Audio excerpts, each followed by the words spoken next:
डोळे खूप वेळ लाल राहत नाहीत आणि मग त्रास होऊ शकतो, कारण केमिकल्स असतात त्याच्यामध्ये. पण आय ब्लड डोळ्यासाठीच बनवलेलं असतं. आणि ही रूपं करताना आम्ही अभ्यास इतका खोल केला होता की त्या काळी अवेलेबल असतील अशा गोष्टींमधनं ती रूपं आम्ही निर्माण केली होती. नाहीतर खूप इझिली डोळ्याचा रंग बदलून आपण रूप चेंज करू शकतो, की आपण लेन्सेस लावूया की झालं, म्हणजे ओळखू येणारच नाही. पण त्या काळी लेन्सेस अवेलेबल नव्हते, त्यामुळे आम्ही लेन्सेस वापरायचे नाहीत असं निर्णय घेतला होता. आणि म्हणून आम्ही अभ्यास केला होता. तर आम्हाला एक वनस्पती आयुर्वेदिक पण मिळाली होती, जी डोळ्यात घातल्यावर डोळ्याचा रंग बदलतो, पण तो 5च मिनिटासाठी बदलतो. म्हणून आम्हाला ते वापरता आलं नाही, कारण दर 5 मिनिटाला तो कसं ती वनस्पती वापरणार. वावरताना लाल महालामध्ये तो असं करू शकत नाही, म्हणून मग आम्ही ते वापरलं नाही. आम्ही ती लिबर्टी घेतली नाही. हे भाजलेलं होतं. माझ्यामध्ये हे फत्ते शिकस्तच होतं, जेव्हा घराला आग लागते आणि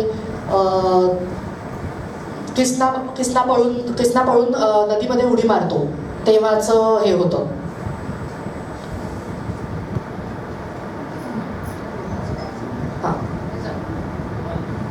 तर फार मस्त काय काय. आणि पौर्णिमा ताईला जसे 3 कपडे मिळतात तसे आम्हाला दाड्या मिळत नाहीत, कारण बजेट नसतं. त्यामुळे म्हणजे कपड्यांपेक्षा दाढी किती महाग आहे लक्षात घ्या तुम्ही. पण पावनखिंड शूट करताना त्याचा प्रॉब्लेम आम्हाला असा होता की पाऊस सतत पडत आहे, दाड्या सगळ्या ओल्या व्हायच्या, नेट नाजूक असतं, तर त्याचं काय करायचं, ते फाटलं पण नाही पाहिजे. आणि अशा ह्याच्यात आम्ही एकेका दाढीवरती अख्खा सिनेमा केला. अरे वा, काटकसर योजना चांगली आहे तुमची. नाही, 1 मिनिट. तसं आम्ही त्याला पावनखिंडला ते दिवसभर वॉर करायचे पावसात, आणि मग ते सगळ्यांचे कपडे सुकवायचे आणि दुसऱ्या दिवशी सकाळी परत द्यायचे. ते पण आम्हाला खूप डिफिकल्ट होतं. कष्ट आहे, नाही बरंच उभं करायला लागतं. जवळजवळ कपड्याच एवढा मोठा असतो. मेन तर पगड्या, जसं महाराजांचा जिरेटो किंवा दुसऱ्या मावळ्यांच्या पगड्या, म्हणजे बाय द एंड त्या अशा चपट्या वगैरे झालेल्या असायच्या.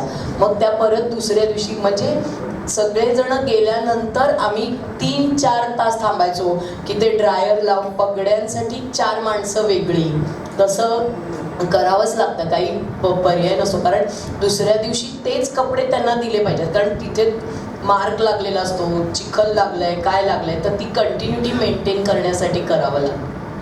आणि तसंच आम्हाला सगळ्या मॉबसाठी पण दाढ्या मिशा अरेंज करायच्या असतात. हशमांना वेगळ्या असतात, मराठा लोकांना वेगळ्या असतात. तर ते करताना सुद्धा ते सगळे मावळे लोक आणि हशम लोक काढून आम्हाला कशी देतात दाढी, आणि ते जातात, त्यांचं पॅकअप होतं. आम्हाला त्या सगळ्या परत साफ करायच्या असतात आणि दुसऱ्या दिवशी त्या परत लावायच्या असतात, त्यामुळे त्या खराबही नाही झाल्या पाहिजेत. आणि हो पगडी उशी म्हणून पण वापरायची.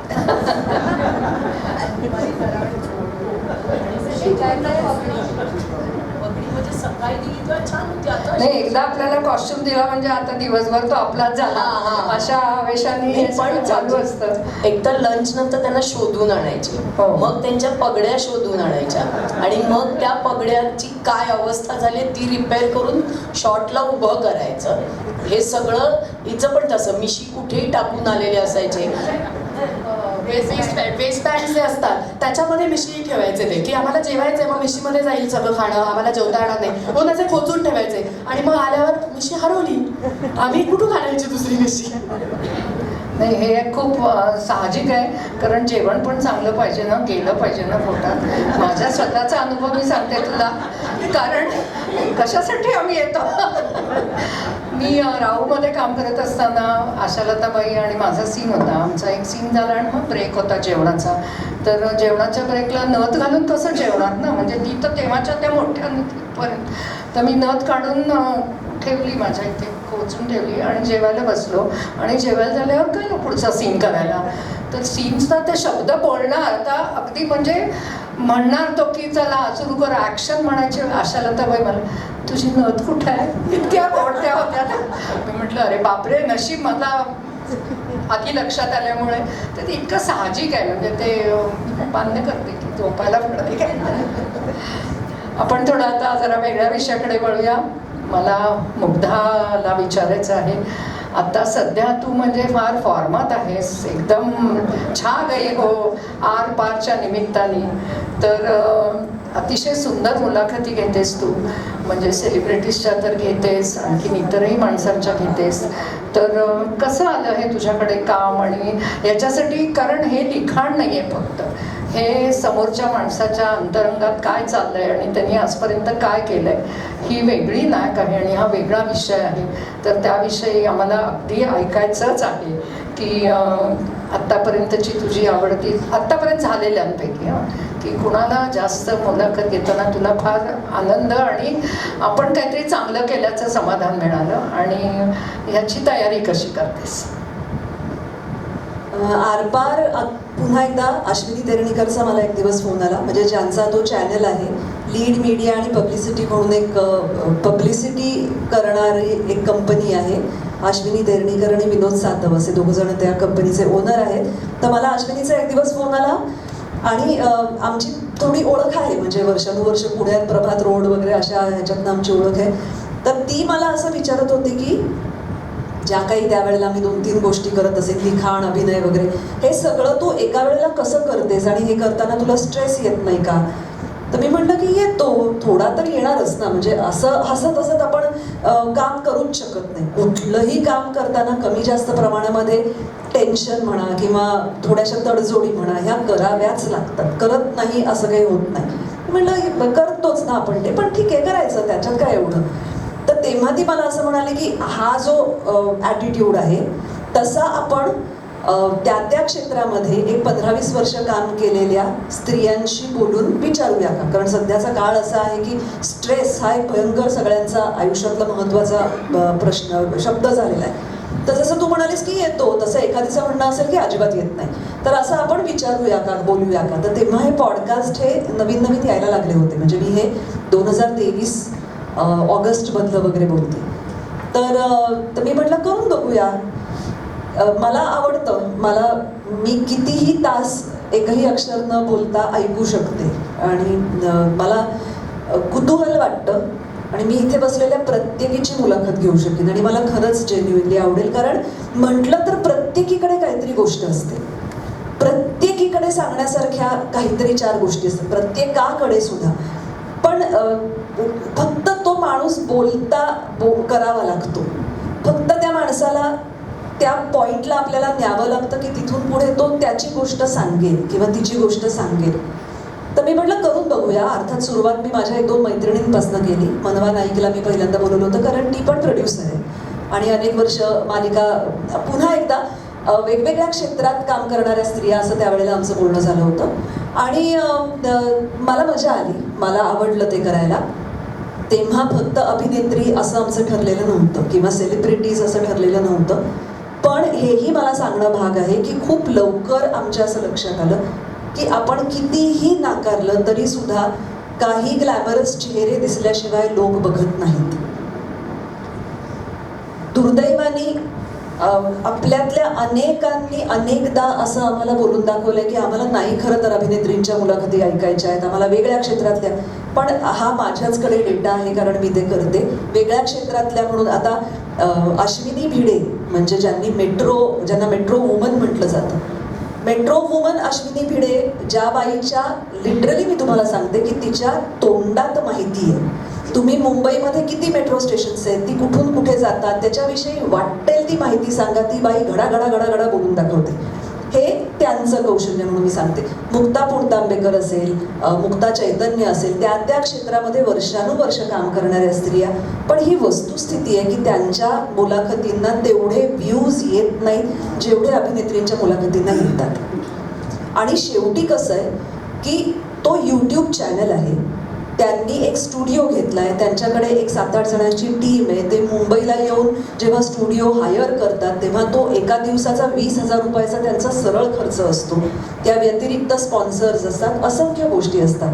त्यांना त्यांचं इंजिन चालण्यासाठी त्या व्ह्यूजची ही गरज आहे ना, कारण त्यांना यूट्यूबकडनं पैसे मिळणार आहेत. त्याच्यामुळे त्याचा थोडक्यात बॅलन्स ठेवावा लागतो.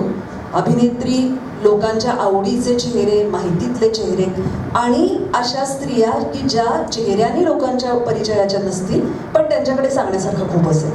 दुसरा एक थोडासा भाग असा असतो की सांगण्यासारखं खूप असतं पण कॅमेरासमोर सांगतात असं नाही. खूप मोठ्या प्रमाणामध्ये अजूनही आपल्याकडे बायका वैयक्तिक आयुष्याबद्दल बोलायला लाजतात. जितकं ओपनली तुम्ही सिद्धार्थ कन्ननच्या मुलाखतींमध्ये अभिनेत्री किंवा कुठल्याही क्षेत्रातल्या स्त्रिया येऊन धडाधड आपल्या वैयक्तिक आयुष्याबद्दल बोलताना बघता, तितकं मराठीमध्ये अजूनही ते नाही आहे. आपल्याकडे ती संस्कृती नाही आहे. त्यामुळे एका मर्यादेच्या पलीकडे कुणाही व्यक्तीशी मी फक्त कामाच्या संदर्भातच बोलू शकते, जेच खरं तर आम्हाला करायचं आहे. कधी कधी एखादीची अशी स्वतःहून तिचं सांगणं असतं की माझा घटस्फोट झालाय पण त्यानंतर मी त्यातून कशी उभी राहिली हे मला बोलायचं आहे. तर आम्ही तिच्या नवऱ्याचं नाव किंवा तिच्या एक्स विषयी कुठेही न बोलता त्या विषयावर बोलतो. मला विचाराल तर मला जेव्हा कळतं की मला एक्स व्यक्तीची मुलाखत घ्यायची आहे तेव्हा ज्या क्षणी मला ते कळतं त्या क्षणापासून त्या मुलाखतीपर्यंत जे काही माझ्या हातात वेळ असतो, दिवस असतात, त्यात मी त्या व्यक्तीची संपूर्ण माहिती म्हणजे तो एक अभ्यास मला करावाच लागतो. मी तिच्या जवळच्या व्यक्ती शोधण्याचा प्रयत्न करते, तिच्याशी बोलण्याचा प्रयत्न करते. त्यांचं जिथे कुठे जे काही उपलब्ध असेल, त्यांच्या मुलाखती म्हणा, त्यांच्याविषयी लिहिलेलं म्हणा, ते सगळं वाचण्याचा प्रयत्न करते. फक्त एक दोनदाच असं झालंय, रजनी पंडित ज्या डिटेक्टिव्ह आहेत किंवा चित्रा वाघ ज्या तुम्हाला सगळ्यांना माहिती राजकारणी आहेत, त्यांच्या मुलाखती अक्षरशः आदल्या दिवशी संध्याकाळी वगैरे ठरल्या. मग मला पण काय होतं की जोपर्यंत मला ती माहिती पूर्ण मिळत नाही ना तोपर्यंत तिथे जाऊन मी स्वतः कॉन्फिडंट नसते आणि मग मला बोलता येत नाही. त्यामुळे मला त्यांची ती माहिती घ्यावीच लागते. पण माझ्यासाठी तो एक फार मोठा बौद्धिक खाद्य असतं. ते मला त्या व्यक्तीविषयीची ती माहिती घेणं. मग ते कुठून सुरू केलं असेल म्हणजे आता परवाच आम्ही पपेटियर आपली पुण्याचीच आहे चैताली माजगावकर भंडारी, तिची मुलाखत घेतली जी आता 21 मार्चला कदाचित ते दाखवतील कारण त्या दिवशी वर्ल्ड पपेट डे आहे. तर आता पपेट हा विषय मला कधीच अभ्यासक्रमात माझ्या कुठेच गेलेला नाही आहे. पण मला चैतालीला भेटायचं आहे म्हटल्यानंतर मग पपेट्स कुठून सुरुवात झाली. 1200 शतकात पहिल्यांदा कुठेतरी पपेट्सचा वापर केला गेला होता. मग हिंदी चित्रपटात कुठे कुठे आपल्याकडे मग कठपुतळी वेगळी असते, मग पपेट्स वेगळे असतात, त्याच्यात वेगळे प्रकार असतात. हे मला कसं आयुष्यात कळेल म्हणून मला ह्या मुलाखती घ्यायला अतिशय आवडतं. कारण त्या निमित्ताने माझा आवाका वाढतो. मला खूप वेगवेगळ्या क्षेत्रातल्या 4 माणसांशी बोलता येतं. CA रचना रानडे जेव्हा माझ्यासमोर येऊन बोलते तेव्हा ती मलाच इतके गुगली टाकणार, तू क्रेडिट कार्ड वापरतेस? हो. मग त्याचं तू काय करतेस? अरे हो, आपलं चुकतंय बरं का, म्हणजे क्रेडिट कार्ड वापरू नका असं नाही, पण आपल्या काय काय चुका होतात हे मला नव्याने कळतात. किंवा बारबाला जेव्हा वैशाली हळदणकर आल्या होत्या तर त्यांची मुलाखत मी बऱ्यापैकी वाचते आणि मला असं वाटतं की मी बऱ्यापैकी मनाला त्रास करून घेणाऱ्या गोष्टी वाचू शकते किंवा बघू शकते. तेवढी मी काय म्हणता येईल आपल्याला मनाने घट्ट आहे. पण तरीसुद्धा ते बारबाला पुस्तक मी वाचू शकले नाही. ते तुम्ही पाऊण पुस्तक वाचल्यावर त्याच्या पुढे आपल्याला जाता येत नाही. त्या बाईची मुलाखत घेताना माझ्या अंगावर काटा येत होता की हे आयुष्यच आपल्याला माहीत नाही. आणि पुन्हा एकदा मी पुण्यात डेक्कन जिमखान्यावर एका विशिष्ट घरात, खूप उत्तम शैक्षणिक पार्श्वभूमी असलेल्या घरात, वेगवेगळ्या प्रकारच्या घरांमधून आलेल्या वेगवेगळ्या स्त्रिया किती कुठल्या कुठल्या पद्धतीने त्यांच्या आयुष्यात काहीतरी आव्हानं स्वीकारून पुढे जाण्याचा प्रयत्न करत असतात, अडथळे पार करून पुढे जाण्याचा प्रयत्न करत असतात. आपल्याला कल्पनाच नसते. आणि आरपार मधनं लोकांना किती काय मिळतं मला खरंच कल्पना नाही. पण मी फार समृद्ध होते किंवा म्हणून मला आता मी जास्तीत जास्त प्रयत्न करते माझ्या बाजूने की अभिनेत्रींच्या मुलाखती मी कमी घेईन कारण मला त्यांच्यापैकी बहुतेकींची बऱ्यापैकी माहिती असते. पण इतर क्षेत्रातल्या स्त्रिया मी शोधण्याचा माझ्या बाजूने खूप प्रयत्न करते. आम्ही सतत त्याही बाबतीत डिस्कशन करत असतो, अश्विनी, विनोद आणि मी, की आपण कुणाला बोलवूया. मी म्हटलं तसं की अनेक अतिशय उत्तम काम करणाऱ्या स्त्रिया असतात पण दुर्दैवाने त्यांना आपलं काम चांगल्या पद्धतीने मांडता येत नाही किंवा बोलता येत नाही. त्याच्यामुळे पुन्हा एकदा तो एक थोडासा गंभीर प्रश्न होतो की एखाद्या असंही झालंय की आम्ही 2-3 घेतलेल्या मुलाखती दाखवल्या नाहीये कारण त्या बाईच्याकडे माहिती खूप आहे, तिने केलेलं काम खूप आहे, पण ती तिथे येऊन बसल्यावर बिचारी हो नाहीच्या पलीकडे काही बोललीच नाही. शेवटी कसं आहे की तो पुन्हा एक 40 मिनिटाचा एक एपिसोड पॅकेज करून तुम्हाला दाखवायचा आहे म्हटल्यानंतर त्यालाही काहीतरी एक स्टँडर्ड त्यांचं ठरलेलं असतं जे आपल्याला पाळावं लागतं. मला वैयक्तिक आवडलेली मुलाखत म्हणशील तर मला मंगला कुडबरेंची मुलाखत आईची मुलाखत मला हे मी अगदी प्रामाणिकपणे मान्य करते की अनेकदा घरी आमच्या अनेक बाबतीत खूप चर्चा होतात, पण या मुलाखतीच्या बाबतीत आम्ही अजिबात बोललो नव्हतो आणि ठरवूनच बोललो नव्हतो, कारण तिथे गेल्यानंतर नाहीतर मग ती उत्स्फूर्तता राहणार नाही.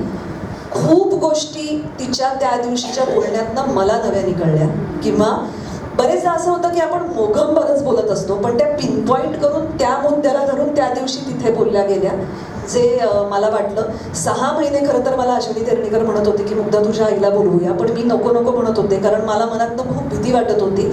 जसं मी म्हटलं तसं की चेहरे नसलेल्या माणसांच्या मुलाखती बघितल्या जात नाहीत आणि मला असं खरंच मनापासून वाटत होतं की आपल्या आईचा काही चेहरा लोकांच्या परिचयाचा नाही आहे. तिला आपण बोलवलं, ती आली, ती चांगलंच बोलेल, पण नाहीच तिची मुलाखत बघितली गेली तर ते मला कसं वाटेल किंवा तिला कसं मला सांगता येईल की तुझ्या मुलाखतीला 5,000 व्ह्यूज आलेत बरं का, वेरॅज दुसऱ्या एखाद्या अभिनेत्रीच्या मुलाखतीला 4 लाखाचे येतात. पण तसं नाही झालं. आईची मुलाखत बघितली गेली. दुसरी मला आवडलेली मुलाखत मृदुला भाटकर, जस्टिस मृदुला भाटकर, कारण पुन्हा एकदा त्यांनी मला सांगितलं होतं की माझी मुलाखत तुला घ्यायची, मी जरूर येईन, पण तू एकदा जाऊन हायकोर्ट बघून ये. मग मी जाऊन हायकोर्ट बघून आले, कारण हायकोर्ट कसं असतं, तिथे कशा पद्धतीची माणसं असतात हे तू गेलीस का कधी? मी म्हटलं मी नाही गेलेली. मग तू जाऊन बघून ये, मग आपण बोलू. मग त्यांनी त्यांची पुस्तकं मला पाठवली, मी ती पुस्तकं वाचली. तर हा माझ्या बाकी लिखाणाच्या किंवा जे ते सगळं ते ब्रेड अँड बटर आहे आणि ते मी करतच राहणार. पण आरपारच्या मुलाखती हा मी वाट बघत असते की आता ह्याच्यानंतर माझ्यासमोर कोण येईल. मनीषा मावशी माझ्याकडे आल्या होत्या, मनीषा साठे आणि शांभवी साठे, पण अर्थात त्यांच्याविषयी मला बऱ्यापैकी माहिती होती. पण पुन्हा एकदा विशिष्ट बाबतीत ह्या व्यक्तीचं काय मत आहे हे ती तिथे येऊन त्या लाईटमध्ये जेव्हा आपण तो प्रश्न विचारतो तेव्हाच आपल्याला ते उत्तरं मिळतात. आपण अनेकदा बरेचदा, आता मंजिरी इतक्या वर्षांची माझी मैत्रीण आहे, अनेकदा अनेक बाबतीत नाही आमचं बोलणं होत, पण उद्या जर ती आरपारच्या खुर्चीवर येऊन बसली तर मला खूप बाबतीत तिच्याकडनं वेगळी उत्तरं मिळतील. त्यामुळे असा तो एक माझ्यासाठी एनरिचिंग म्हणतात तसा अनुभव नक्की होतो. अनुभवाने माणूस समृद्ध होत जातो हे या चौघींच्याही आत्तापर्यंत झालेल्या अनुभवावरून आपल्याला कळलंच असेल. आपण आता हळूहळू शेवटाकडेच येतोय. तू म्हणतेस की आत्ता मी हे शिकले याच्यातनं, कारण तू असं काही प्रशिक्षण कुठल्या गोष्टीचं घेतलेलं नव्हतंच. पण आता ह्या तिघींना मला किंवा तुलाही विचारता येईल की अशा प्रकारचे कोर्सेस आहेत का की ज्याच्यासाठी प्रोस्थेटिक मेकअप आहे, कॉस्ट्युम डिझायनिंग आहे, हिचं स्क्रिप्ट रायटिंग म्हणूया आपण, किंवा प्रोडक्शन डिपार्टमेंट सांभाळ किंवा प्रोडक्शन डिझायनिंग ज्याला म्हणतात असं, तर अशा काही संस्था असतील तर कुठे याचं प्रशिक्षण मिळू शकेल याचं एक थोडक्यात तुम्ही सांगा आणि मग आपण शेवटाकडे वळूया. कारण अनेक इथे पालक बसलेले असतात, त्यांना त्यांच्या नातवंडांना, त्यांच्या मुलांना ह्या क्षेत्रात यायचं असतं आणि थोडी ऑथेंटिक माहिती मिळाली तर आपण काहीतरी देऊ शकू त्यांना चांगलं. त्यामुळे कुठे भारतात सांगितलं तरीसुद्धा चालेल, महाराष्ट्रातच पाहिजे असं नाही, कुठे अशा शिक्षण संस्था आहेत? भारतात बऱ्याच संस्था आहेत, मुंबईत खूप जास्त अकॅडमीज आहेत. पण मी सरांनी मला सांगितलं होतं तसंच म्हणेन की 70% शिकवलं जातं. टेक्निकली स्ट्रॉंग व्हायचं असेल, तुम्हाला टिकायचं असेल क्षेत्रामध्ये, तर बाहेर जाऊन 30% शिकणं खूप गरजेचं आहे.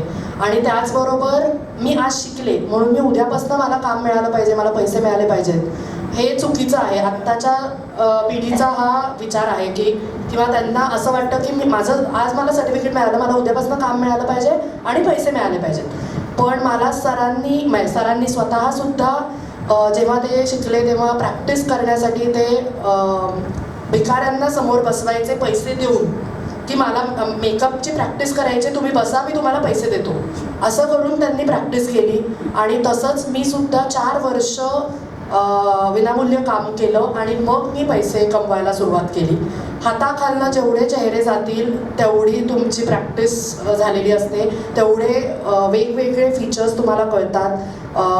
मेकअप म्हणजे रंगरंगोटी करणं नव्हे, तर तुमचे फ्लॉज हाईड करून तुमचे फीचर्स हायलाईट करणं हे आहे.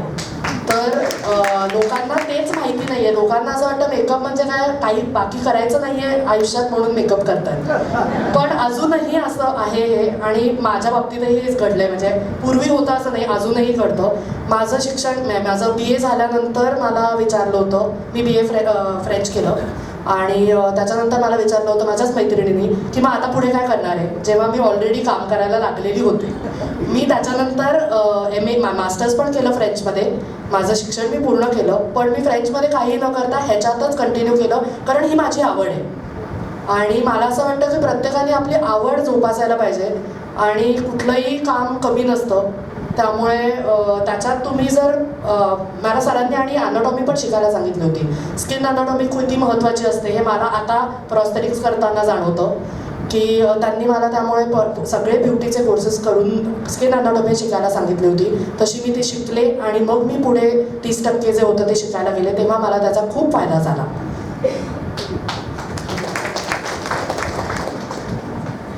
मला असं वाटतं की कॉस्ट्युम्समध्ये म्हणजे कोणाला तरी असिस्ट केलं आणि शिकलं तर जास्त चांगलं होतं.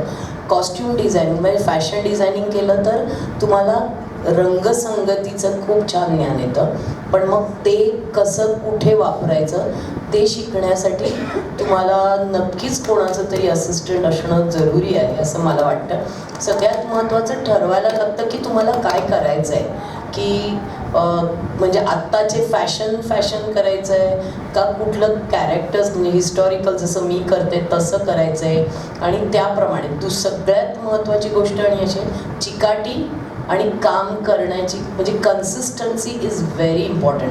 की आज आता मी सकाळी 7 वाजता पॅकअप नाही, रात्री 12 वाजता पॅकअप झालं तर मॅम तर मी उद्या सकाळी 7 वाजता नाही येऊ शकत, कारण आता रात्री 12 वाजता पॅकअप झालं आहे. तर तसं नसतं, त्यांनी काहीच होत नाही.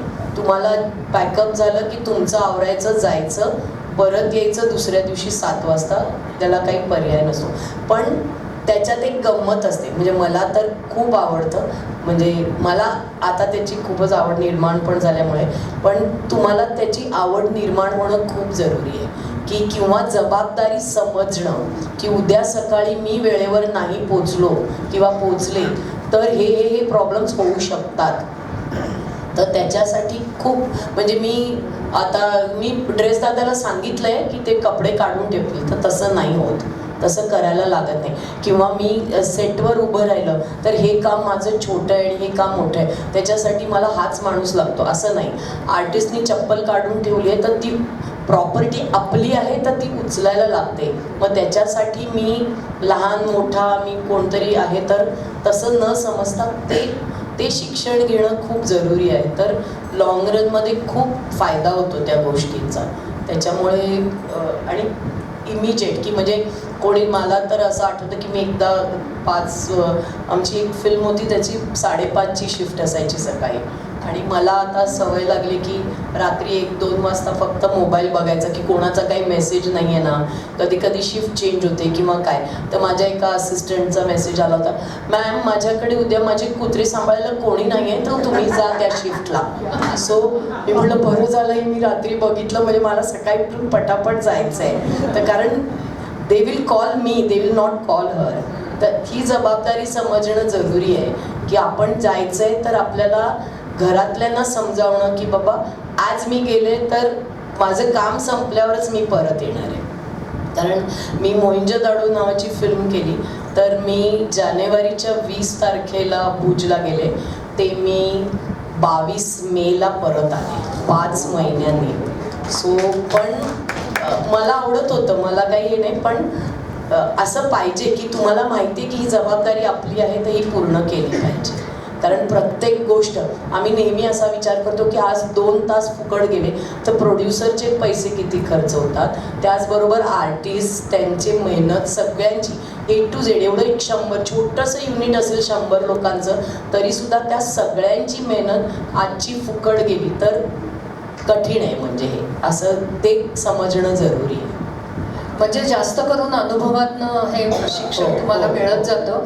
थिअरी जरी तुम्ही शिकलात तरी प्रॅक्टिकल जोपर्यंत तुम्ही करत नाही तोपर्यंत काही याच्यात होणार नाही. स्क्रिप्ट रायटिंगच्या संदर्भात काही आपण करू नाही, शकतो? दुर्दैवाने टेलिव्हिजन रायटिंगचे काही असे कोर्सेस वगैरे नाही आहेत. चित्रपटांचे स्क्रीन रायटिंग असोसिएशन तर्फे वगैरे सुद्धा कोर्सेस घेतले जातात. टेलिव्हिजन रायटिंग हे खूप डायनॅमिक क्षेत्र आहे त्या दृष्टीने, कारण त्याच्यात सतत खूप बदल होत असतात. तो जसं ह्या म्हणतात तसं की असिस्टंट म्हणून काम सुरू करून इंडिपेंडेंटली, कारण पुन्हा एकदा कसं असतं ना की प्रोड्युसरचे पैसे लागलेले असतात. हो. नवीन लेखकांवर त्यांचा विश्वास नसतो, कारण रोजचं काम आहे ना हे. एखाद्या दिवशी एखादी काहीतरी गंभीर चूक झाली तर ती रेक्टिफाय करायला पुढे खूप दिवस जाणार असतात. त्याच्यामुळे तो विश्वास जोपर्यंत तुम्ही संपादन करू शकत नाही तोपर्यंत कोणाचं तरी असिस्टंट म्हणून काम करणं आणि मग भविष्यात एकट्याने लिखाण करणं हाच त्याचा प्रवास असू शकतो. आणि मी म्हटलं तसं की तंत्र आहे ते एक, ही 23 मिनिटं कशी आपण भरून काढायची आहेत रोज, याचं तंत्र आहे, ते शिकावं लागतं. ते म्हणजे शिकलं की- तंत्र शिकण्यासाठी तुम्ही जास्त बघू शकता, तुम्ही वाचू शकता किंवा अनुभव घेऊ शकता. अनुभव चॅनल मीटिंग्सना जाऊन नुसतं ऐकणं, काय पद्धतीने आपल्याला वाटतंय की खरं तर मला ना ह्या मालिकेमध्ये हे असं असं करायचं नाही, ती मार्केटिंग टीम तुम्हाला काहीतरी वेगळं सांगते. हो. तर ते का सांगतायत त्याच्या मागे सुद्धा मी नेहमी म्हणते ना की टेलिव्हिजन क्षेत्रात काम करणारी माणसं मूर्ख नसतात. ज्या अर्थी बिलियन्सचा किंवा त्याच्याही पेक्षा जास्तचा टर्नओव्हर असणारी ही एक इंडस्ट्री आहे, टर्नओव्हर हा शब्द नाही आहे इथे, पण ज्या अर्थी एवढा रेव्हेन्यू जनरेट करणारी ही इंडस्ट्री आहे, त्या अर्थी त्या सगळ्या माणसांनी यशस्वी कामं केलेली आहेत आणि त्यांनी तेवढा अभ्यास केलेला आहे. तर मग त्या अभ्यासातनं आपण काय शिकू शकतो हे त्या मीटिंग्समध्ये गेल्यानंतर कित्येकदा असं होतं की तासनतास मी एक अक्षर बोलत नाही, पण तिथे मी जे ऐकते ना त्याने मी खूप शिकते. तर तुम्ही सेटवर जाऊन शिकू शकता, तुम्ही रोजच्या लिखाणातनं तुम्हाला काहीतरी नवीन बारीक बारीक दिग्दर्शकाकडनं म्हणा किंवा असिस्टंट दिग्दर्शकाकडनं सुद्धा येणाऱ्या सूचनांनी तुम्ही शिकता. त्यामुळे ते ऑन फील्ड ट्रेनिंग थोडंसं आहे. म्हणजे अशा संस्था आहेत का की प्रोडक्शन किंवा शिकवतात का तिथे, म्हणजे डिझायनिंग? कारण आता पुष्कळ वेळा मासकॉम हा जो आता सध्याचा एक विषय, सध्याचा नाही, गेली 25 वर्ष चालूच आहे, त्याच्यामध्ये खूप गोष्टी शिकवतात, म्हणजे प्रोडक्शन डिझायनिंग किंवा असं आहे का कुठे, म्हणजे कोर्स असे असतात का? I'm sure का परत film अनुभवच? अनुभव तर आहेच, पण आय एम शुअर फिल्म स्कूल्समध्ये पण अच्छा अच्छा. हे कोर्सेस नक्की, आय थिंक स्क्रिप्ट रायटिंग पण टेलिव्हिजनसाठी नाही, पण स्क्रिप्ट रायटिंगचे कोर्सेस पण टेलिव्हिजनसाठी नाही, फिल्मसाठी नक्कीच असतील. तसं प्रोडक्शन डिझायनिंगचे पण आहे, फिल्म स्कूल्समध्ये वेगवेगळ्या नक्कीच असतील. पण अगेन ह्या सगळ्या म्हणाल्या तशा की अनुभव तुम्हाला म्हणजे प्रोड्युसरला, मला असं वाटतं प्रोड्युसरसाठी प्रत्येक डिपार्टमेंट ही त्याची फॅमिली आहे. त्यांच्याशिवाय त्याचं काहीच होणार नाहीये. म्हणजे नुसतेच मी पैसे लावलेत आणि एक प्रोजेक्ट तयार उभं केलंय, पण ते करून गेला. त्यामुळे प्रोड्युसरला मला असं वाटतं असं हवं आहे. आणि मला असं वाटतं की बायका खूप छान प्रोड्युसर्स होऊ शकतात, कारण खरंच मला असं वाटतं, कारण एक आपल्याकडे एक मल्टीटास्किंग तर एक आणि एक उपजत सगळ्यांबद्दल माणसं सांभाळून घेण्याची एक जात्याच असते असं वाटतं. त्याच्यामुळे females can be they can be good producers. आणि म्हणजे मला सुबोध नेहमी स्मिता मावशीबद्दल नेहमी सांगतो, शेवट नाव आहे माझं, तिच्याशिवाय माझं हे पूर्णच होणार. त्यामुळे तो मला तिचं नेहमी कौतुक सांगायचा की स्मिता मावशी तेव्हा, आणि तेव्हा तर आता तर खूप आहेत, आता तर माझ्या कंटेम्पररीज खूप प्रोड्युसर्स आहेत फिमेल्स, पण स्मिता मावशी तेव्हा she was the only one almost. आणि इतकी कणखर आणि तरीही किती मायाळू, किती प्रेमळ आणि सगळ्यांना एकत्र घेऊन जाणारी. तर आय थिंक मध्ये मध्ये तो मला तिची आठवण करून देतो, त्यामुळे थोडंसं डोक्यात असतं. सगळ्यांनी तुम्हाला छान सगळ्या प्रश्नांना अगदी मनापासून त्यांनी आपल्याला उत्तरं दिलेली आहेतच. आता अगदी शेवटचा प्रश्न की ज्यांच्या सपोर्टमुळे आपण सगळं हे करू शकतो ती आपली फॅमिली, कारण त्याच्याशिवाय आपल्याला पूर्णत्व नाही. कारण आपण ज्या घरात राहतो, ज्या माणसांच्या मध्ये राहतो, ज्यांनी आपल्याला संस्कार दिलेले असतात, त्याच्या सगळ्या शिदोरीवरच आपण हे काम करत असतो. तर एक एक दोन दोन वाक्यांमध्ये तुम्ही तुमच्या फॅमिलीचा सपोर्ट कसा आहे तेवढं सांगा. आणि मला खूप आनंद होईल. मला सुबोधबद्दल माहिती आहे, कारण तो स्वतः काम करतो, पण तुमचे क्षेत्र वेगळी आहेत, तर मला आवडेल आम्हाला ऐकायला, कारण हा प्रश्न खूप जिव्हाळ्याचा असतो सगळ्यांचा. कसं करतात या सगळ्या, तर कसं करता तुम्ही ते सांगा आता तुम्ही. तुम्ही सांगा. मी एवढंच म्हणू शकते की काहीतरी गेल्या जन्मी मी पुण्य केलं असणार, म्हणून मला हे कुटुंब लाभलं. अर्थातच देवाची माणसं म्हणतात तशी ती सगळी आहेत. मनीषा मावशी, हेमा मावशी कुठे आहेत? खूपच म्हणजे जवळून तुम्ही सगळेच ओळखताच त्यांना. त्याच्यामुळे दैनंदिन मालिका रोज बघणारी माणसं आहेत. त्याच्यात कुठे काय कमी जास्त ते मला सांगतात, काय आवडतं काय आवडत नाही, सासूबाई काय बघतायत ह्यावर मला कळतं की सध्या ही मालिका ते बघत नाहीत, ही बघतायत, म्हणजे बहुतेक ही सर्वसामान्य प्रेक्षकांना आवडत असावी. त्या पलीकडे ते कधी गेल्या, आता माझ्या लग्नाला आता 22 वर्ष होत आली जवळजवळ, पण माझा नवरा या क्षेत्रात काम करणारा अजिबात नाही, त्याला अजिबात या क्षेत्राची काळीचीही माहिती नव्हती. आणि अशा माणसाला या क्षेत्रात काम करणाऱ्या व्यक्तीशी जुळवून घेणं हे खूप जास्त कठीण आहे. कारण रोजचा दिवस वेगळा. शूटिंग करताना मला रात्री 9 वाजता कळतं की मला उद्या सकाळी 9 वाजता जायचं आहे का, दुपारी 1 वाजता जायचं आहे का, संध्याकाळी 5 वाजता जायचं आहे. आयुष्य ठरवता येत नाही, सुट्ट्या घेता येत नाही. नाटकाचे प्रयोग म्हणजे हमखास मे महिन्यामध्ये 2 प्रयोग, आणि तेव्हाच मुलांना सुट्टी, आणि आपल्याला कुठेतरी सुट्टीला जायचं आहे. तर ही ॲडजस्टमेंट वर्षानुवर्ष ऋषिकेश म्हणजे माझा नवरा करतोय. आणि ह्या व्यतिरिक्त मला एक अतिशय महत्त्वाची मदत किंवा गरजेची गोष्ट ते म्हणजे त्याला अजिबात माहिती नसल्यामुळे तो माझ्याविषयी कामाविषयी काहीच बोलत नाही. तो चांगलंही बोलत नाही, तो वाईटही बोलत नाही, त्याचं काहीच कशाविषयी म्हणणं नसतं. पण त्यामुळे मला अजिबात प्रेशर येत नाही. म्हणजे मला त्याच्या व्हॅलिडेशनची गरज लागत नाही. मी जे काम करते ते सॉलिड आहे की नाही हे मला त्याच्यावर माझं ठरत नाही, किंवा कुठल्याही पद्धतीने त्याच्या मताचा माझ्यावर प्रभाव होत नाही. तो आपसूक जेव्हा एखादी गोष्ट बघायला लागतो, म्हणजे तुमची मुलगी काय करते नावाची मालिका, तो त्याचीच आपणहून बघायला लागला. आणि मग मला असं कळलं की ह्याला ही मालिका आवडते. पण असं होतं. तो फार, मी म्हटलं तसं की नाटक चित्रपट ह्यात मुळात, पण गमतीची गोष्ट सांगते की या क्षेत्रातले मंजिरी सुबोध सारखे त्याचे मित्र खूप घट्ट आहेत. म्हणजे अतुल अपर्णा, मंजिरी सुबोध. तर मला खूप वेळा असं वाटायचं की ह्यांच्यामध्ये तू काय बोलतोस किंवा तू काय करतोस. तो म्हणतो नाही, रादर मला बरं वाटतं की मला इथे काहीच बोलायचं नसतं आणि मी फक्त शांतपणे ऐकत असतो. तर त्यामुळे तो वेगळ्या क्षेत्रातला आहे. त्याचा एक दुसरा मला खूप आवर्जून सांगावीशी वाटते गोष्ट, ती म्हणजे मला कधीही आपल्याकडे काम नसेल तर काय ही चिंता वाटली नाही. कारण त्यांनी तो पहिल्या दिवसापासून आणि आज सुद्धा, म्हणजे मी 5 सिरियल्स एका वेळेला लिहिल्या तरी सुद्धा माझ्यापेक्षा त्याचं इन्कम हे कधीही जास्तच असणार आहे. कारण तो कॉर्पोरेट फील्डमध्ये वर्षानुवर्ष काम करणारा माणूस आहे. पण म्हणून तू काम करू नकोस असं तो कधी म्हणाला नाही. म्हणजे असं कधीच नव्हतं की ह्या तुझ्या कामाची काय गरज आहे, ह्यानी काय आपल्या आयुष्यात होणार आहे, तर मग त्याच्यापेक्षा तू नको करूस, असं कधीच त्याचं म्हणणं नव्हतं. त्यामुळे चांगली गोष्ट झाली, मला चांगला मुलगा मिळाला. आणि इथे माझ्या सासूबाईंच्या बहिणी बसल्यात म्हणून मी हे वाक्य बोलत नाहीये, मी खरंच बोलते. मी सुद्धा सेम की माझा नवरा सुद्धा या फील्डशी काहीही घेणं देणं नाही. फक्त त्याचं एकच म्हणणं आहे की मी तुझ्याशी लग्न केल्यानंतर मला आता फायटिंग आणि ह्याच्यात मजा येत नाही, कारण आता कळलं हे सगळं खोटं आहे. मी जाम एन्जॉय करायचो फायटिंग. पण त्याच्या सपोर्टशिवाय मला खरंच शक्य नव्हतं. कारण एकच छोटा किस्सा असा की मला इंग्लिश फिल्म मिळाली होती, लग्नाचं 1च वर्ष झालं होतं. आमचं अरेंज मॅरेज आहे आणि आमच्या ओक कुटुंबामध्ये दूर दूर दूर दूर म्हणजे काही एन्सेस्टरमध्ये सुद्धा कोणी या फील्डमधलं नाही आहे. तर त्यांनी, मी म्हटलं की इंटरव्ह्यू देऊन आले, पण म्हटलं मी नाही करणार आहे, मी सिलेक्ट झाले तर. तो म्हणाला का? तर म्हटलं अरे नाही, 3.5 महिने गोव्याला राहायला लागेल. तुम्हाला वेडी आहेस का? तुला सिलेक्ट केलं तर तू 100% जाणार आहेस.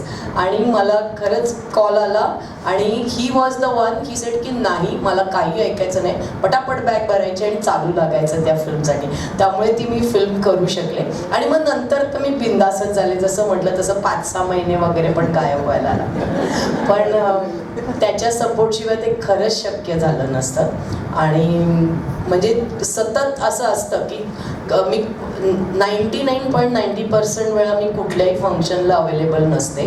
राजा शिवाजी सिरियल करत होते, राजा शिव छत्रपती, तेव्हा सलग 2 वर्षात एकही सुट्टी नाही.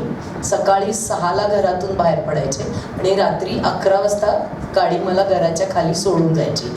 हा माझा सलग 2007 365 दिवस, 2008 365 दिवस. म्हणजे त्यामुळे मी कधीतरी त्याला रात्री, म्हणजे एकदा असं झालं की मी माझ्या सासऱ्यांना 1 महिन्यानी वगैरे भेटले, कारण एकाच घरात असून मी जायचे तेव्हाही ते झोपले असायचे आणि मी घरातून सकाळी निघायचे तेव्हाही झोपलेलेच असायचे. पण शक्य नाही आहे घरातल्या सपोर्ट शिवाय ते. सानिकाची मुलगी तर लहान आहे. हो, माझी मुलगी आता 2 वर्षाची झाली फोनवर बोलत आणि आज तिला बरं नाहीये, तिला ताप आलाय. पण माझ्या घरच्यांच्या सपोर्टमुळे मी या क्षेत्रात येऊ शकले. आणि जसं मुक्ताताई म्हणाल्या तसं काही माहिती नाही क्षेत्राची किंवा काहीच कसं असतं किंवा काहीच कोणालाच, म्हणजे मलाही माहिती नव्हतं. आणि मी काम करायला सुरुवात केली आणि मग त्यांचा सपोर्ट नसता तर मी काहीच करू शकले नसते. पण मी बहुतेक मॅक्झिमम काळ लग्न झालेलं नव्हतं, त्यामुळे मला फारसा फरक पडला नाही. पण लग्नानंतरही मला माझ्या सासरच्यांनी सगळ्यांनी खूप सपोर्ट केला आणि मी सिनेमे कंटिन्यू केले. आत्ता मी मुलगी लहान असल्यामुळे ब्रेक घेतला होता, आता परत सुरू करीनच, कारण काम असतं आणि कामाशिवाय आपण राहू शकत नाही. आणि मी माझ्या सासरच्यांना थँक्यू म्हणेन की मी आडनाव बदललं नाही तरी मला ते काही बोलले नाहीत कोणी. कारण आजकाल आता कोणीच बदलत नाही, तेही तितकंच खरं आहे. पण सगळ्यांनाच आवडतं असं नाही. पण त्यांनी मला खूप सपोर्ट केलं आणि आता मुलीसाठी पण दोन्ही घरचे सपोर्ट करतील, त्यामुळे काम करायला काही प्रॉब्लेम होणार नाही. खूप छान. मी नेहमी म्हणते की कुटुंबामध्ये आनंद असेल तर तो आनंद घेऊन आपण बाहेर पडतो आणि तो आनंद आपण आपल्या कामातनं सगळ्यांना देत असतो. स्मिता तळवलकरचं नाव आता आलं तसं मी म्हणते की तिच्याबरोबर अगदी शाळेपासूनची माझी मैत्रीण होती ती. म्हणजे आत्तासुद्धा मला आठवण आली तरी माझ्या डोळ्यात पाणी येईल, इतके माझ्या जवळची होती. राहू सिरियलसाठी तिने मला जेव्हा विचारलं तेव्हा ती धडाकेबाज कशी होती तुम्ही ऐकलंच असेल. तिने माझ्या यजमानांना फोन करून फोनवरनं माझ्याशी बोललीच नाही. ती त्यांना म्हणली बास झालं आता बायकोला घरात ठेवणं, ताबडतोब बाहेर पाठवा तिला, माझ्या सिरियलमध्ये काम करायचं आहे आणि उद्या तिला घेऊन जाणार आहे मी, ते तुमचं तुम्ही बघा सगळं काय करायचं असेल ते, असं सांगून ती मोकळी झाली होती. इतकंच काय तर ती जी कुटुंब सांभाळायची 40 लोकांचं. म्हणजे पहिला आमचा जो सीन होता तो शनिवार वाड्याची वास्तुशांत असा होता भोरच्या वाड्यामध्ये. आणि तिने मंडईतनं पुण्यातनं जाऊन एक पोतभर फळं घेऊन आली होती, कारण ते मांडायला पाहिजे ना त्या काळातलं सगळं, म्हणून ते आणलं होतं. आणि ते झाल्यानंतर सीन तिने सगळ्यांना बसवून ती फळं सोलायला लावली. तिथे एक मोठी परात घेतली त्या मुतपाकखान्यातनं आणि कोणतरी पुण्याहून येणार होतं, त्यांना कंडेन्स मिल्कचे डबे आणायला सांगितले आणि तिने सगळ्या लोकांना फ्रूट सॅलड करून वाटलं. इतकं प्रेम करणारी ती होती. ती सकाळी रोज 5:30ला उठून सगळ्यांच्या दारावर हॉटेलच्या धक्के मारायची आणि म्हणायची चला 7ची शिफ्ट आहे उठा. रात्री सगळं काम करून ती उद्याचं काय करायचं याची मॅनेजमेंट सगळी करून ती 1-1:30ला झोपायची. पण खरंच तिच्या चेहऱ्यावरचा आनंद, तिची जिद्द हे सगळं बघून असं वाटायचं की नाही हिच्यासाठी आपण काम केलं पाहिजे. आणि तसंच आम्ही काम तिच्यासाठी मी कित्येक वर्ष करत आले. तिने म्हणायचा अवकाश आहे की तुझ्या घरी शूटिंग करायचं आहे, ठीक आहे कर माझ्या घरी, मी तुझ्या घरी 2 दिवस राहायला येणार आहे, ये मग काय ये, मला ही साडी हवी आहे, मला हा ड्रेस हवा आहे, काय असेल ते. इतकी घट्ट मैत्री होती आम्ही. ती नेहमी म्हणायची. ती गेल्यानंतर तिची मुलगी आहे आरतीने एक गिफ्ट आम्हाला दिलं होतं, त्याच्यावर तिने लिहिलं होतं स्वतःच्या सही करून की सासरच्या माणसांवर एवढं प्रेम करा की तुम्ही जे काम करता त्या क्षेत्रामध्ये तुम्ही काम करत असाल तर तुमची सर्व माणसं तुमच्या नवऱ्याला तुमच्या मुलांना अतिशय उत्तम सांभाळतील आणि तुम्ही जो आनंद मिळवाल काम करण्याचा तो आनंद द्विगुणित होईल, असं तिने लिहून सही करून सगळ्यांना ती पोस्टर्स दिली होती. तर आज तुम्ही पण आपल्या कुटुंबातनं आपल्या मोठ्या कामातनं वेळ काढून इथे आलात आणि त्याबद्दल हिंदू महिला सभा आणि वैयक्तिक माझ्या दृष्टीने पण मी खूप मनापासून तुमचे आभार मानते. वयाने मोठी आहे म्हणून तुम्हाला आशीर्वादही देते की खूप काम करा, स्वतः आनंद मिळवा आणि आपल्या सगळ्या समोर बघणाऱ्या प्रेक्षकांनाही तो आनंद द्या. पुन्हा एकदा आम्हा सर्वांतर्फे तुमचे मनपूर्वक आभार. Thank you very much. थँक्यू. 5 मिनिटाचं आभार प्रदर्शनाचं काम आहे. कुणीही जाऊ नका. ज्याच्यासाठी आपण आलोय, आत्ताच मी सांगितलं 100% तिथे दिलं पाहिजे तरच ते काम चांगलं होतं. 3 मिनिटाचं काम राहिलंय फक्त, तेवढं करून आपण सगळे एकमेकांचा निरोप घेऊया. आणि ती साडी नक्की ड्रॉ.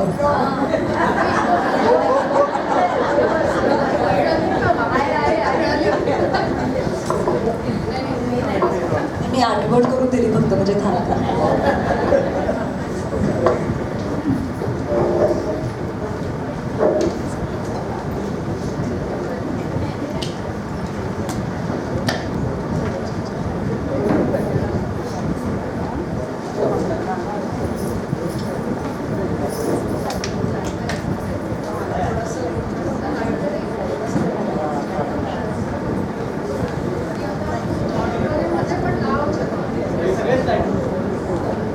नमस्कार.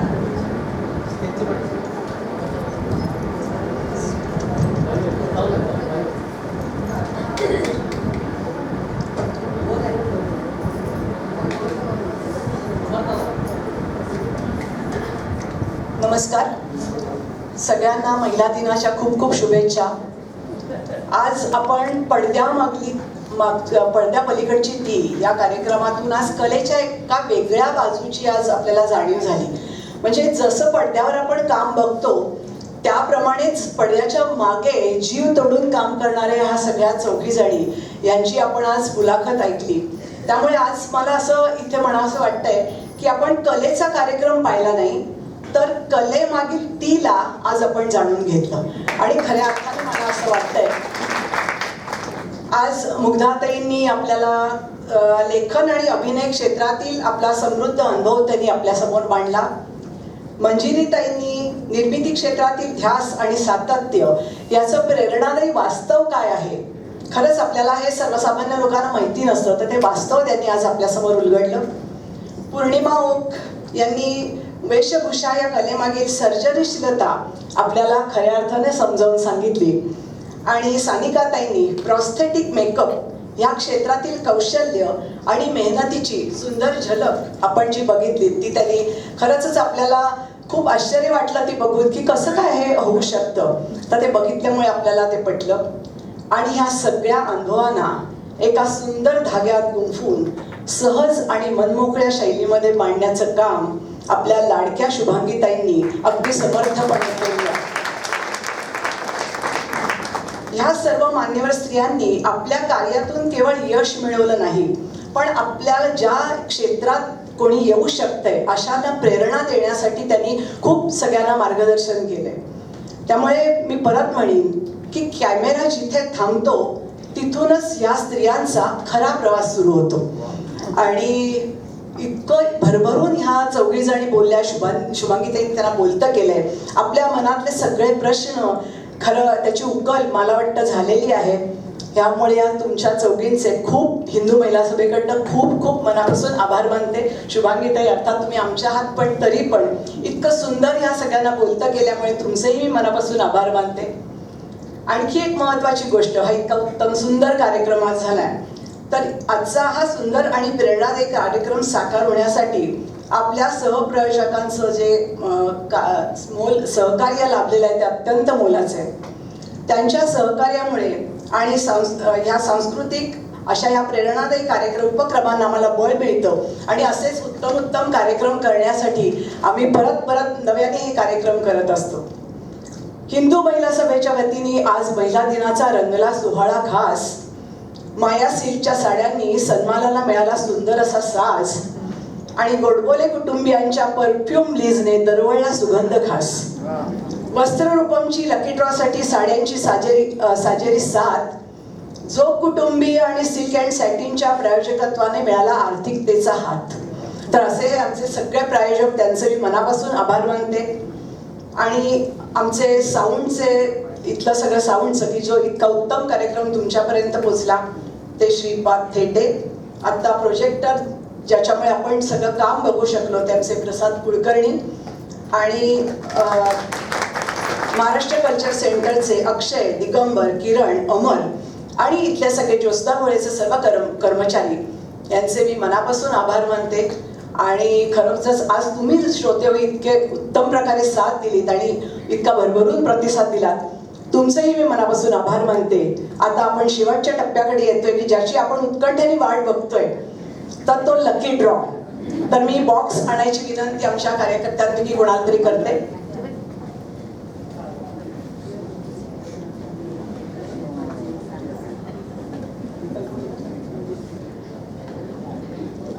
मंजिरी ताई एक चिठ्ठी काढतायत, त्या नाव वाचतील आणि त्या व्यक्तीने पुढे यायचे आणि त्यांच्याकडून वसंत रूपमकडची साडी भेट घ्यायची आहे.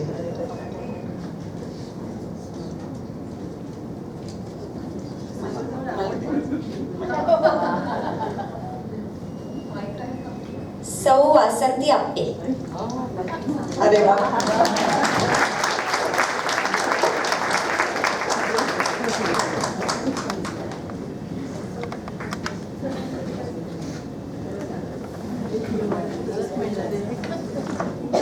पुढच्या वर्षी पण महिला दिनाला सगळे या बरं का, कोणालाही लागू शकेल बक्षीस.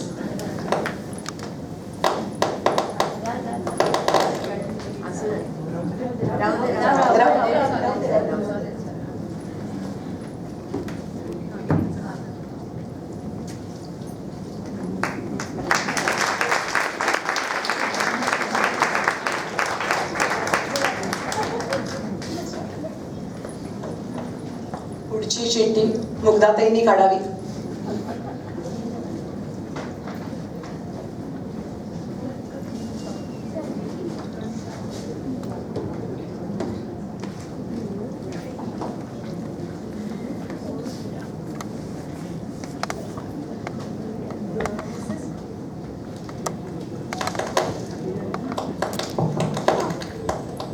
शोभन मावळींकर. मिसेस शोभन मावळींकर. माझं नाव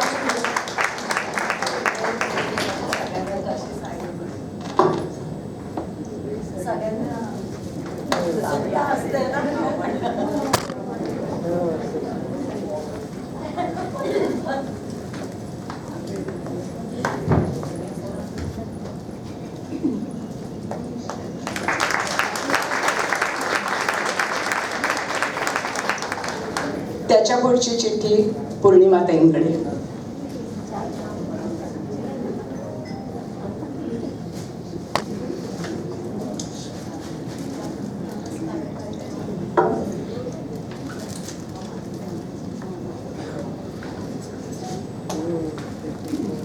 सुजाता कर्णिक.